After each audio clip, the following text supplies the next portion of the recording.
ఉన్న సంఘాన్ని. ఏ సంఘాన్ని? ఎఫెస్సులో ఉన్న సంఘాన్ని. ఆసియాలోనే అతిపెద్ద సంఘం అక్కడ ఉంది. ఆసియా ప్రాంతంలో, అంటే ఆసియా అంటే ఖండం అనుకోకండి, ఆసియా అనేది జస్ట్ ఒక ప్రాంతం అంతే బైబిల్లో. ఆ ప్రాంతంలో నవనాగరికత కలిగిన ప్రాంతము, రాజకీయ పరంగా, వాణిజ్య పరంగా, మత కేంద్రంగా ఉన్నటువంటి ప్రాంతం అది. అయితే అక్కడ ఒక గొప్ప దేవత ఉంది, ప్రిన్సెస్ డయానా అని. విన్నారా ఎప్పుడైనా పేరు? డయానా అని, ప్రిన్స్ డయానా కాదు, డయానా అంతే. డయానా అనే దేవతనే, అది బైబిల్ ఉంటుంది, ఆర్తమీ దేవత అని ఉంటుంది కదా, ఆర్తమీ దేవతను కొలిచేటటువంటి ప్రాంతము. ఈ ప్రాంతానికి పౌలు గారు సువార్త చేస్తారు. అపోస్తలుల కార్యం 19లో ఉంటుంది. పౌలు గారు సువార్త చేయడానికి వెళ్ళి అక్కడ సువార్త చేసి అక్కడ జరిగేటటువంటి ఒలింపిక్స్ గేమ్స్ని అప్పుడు ఆపించేశారు ఆయన.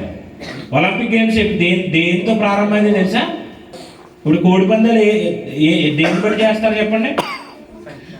లీగలాలిటీ కోడిపందాలకి ఎప్పుడు వస్తుంది? లేదా పండగలు చేసేటటువంటి సాంప్రదాయం ఎక్కడుంది? ఎఫెస్సులో ఉంది. అక్కడ ఉందంటే ఏంటది? క్రీస్తు సంఘం. ఆ పరిస్థితుల మధ్య వీళ్ళందరూ ఎలా ఉన్నారంట తెలుసా? ఎంతో నిష్టగా ఉన్నారంట, మనకలాగానే. ఎంతో భయభక్తులు కలిగి ఉన్నారంట, ఎంతో ఇదిగా ఉన్నారంట. అయినప్పటికీ ప్రభు పొగుడుతూ ఏమన్నాడంటే, నీ మీద నేను ఒక నేరము మాకు. ఈరోజు మన టైటిల్ కూడా అదే కదా, ఒకసారి వచ్చిన చూద్దాం. అయినను మొదట నీకుండిన ప్రేమను నీవు వదిలితివని నేను నీ మీద తప్పు ఒకటి, ప్రేమ తప్ప అన్నీ ఉన్నాయంట అక్కడ. సంగమా, మనకి మెసేజ్, ప్రేమ తప్ప అన్నీ ఉన్నాయంట మనందరి మధ్య. మనమంటే సంఘం. సంఘంలో ఏమున్నాయంట? ప్రేమ తప్ప అన్నీ ఉన్నాయి. మనకు కూడా మన సహవాసంలో కూడా ఈ సంవత్సరాంతపు సందేశం ఏం చెప్తుందంటే, ఈ సంవత్సరంలో ఎన్నో కార్యక్రమాలు చేసాం, వాటన్నిటికీ విలువ ఎప్పుడు వస్తుందో చెప్పండి?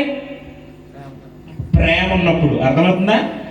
నువ్వు 1,00,000 రూపాయలు ఖర్చు పెట్టేసి మనం మీటింగ్ చేసేసినంత మాత్రాన గొప్ప రాదు.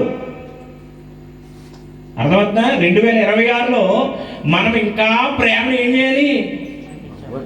వృద్ధి చెందించుకోవాలి. మన మధ్య మన ఒకరి పక్షాన క్రీస్తు ప్రేమను బట్టి పైన ఏముంది? ఏముంది ఇక్కడ పైన? నా వెనక వచ్చినవి ఏంటది? ప్రేమ కలిగి ప్రేమతోనే సత్యం చెప్పాలి.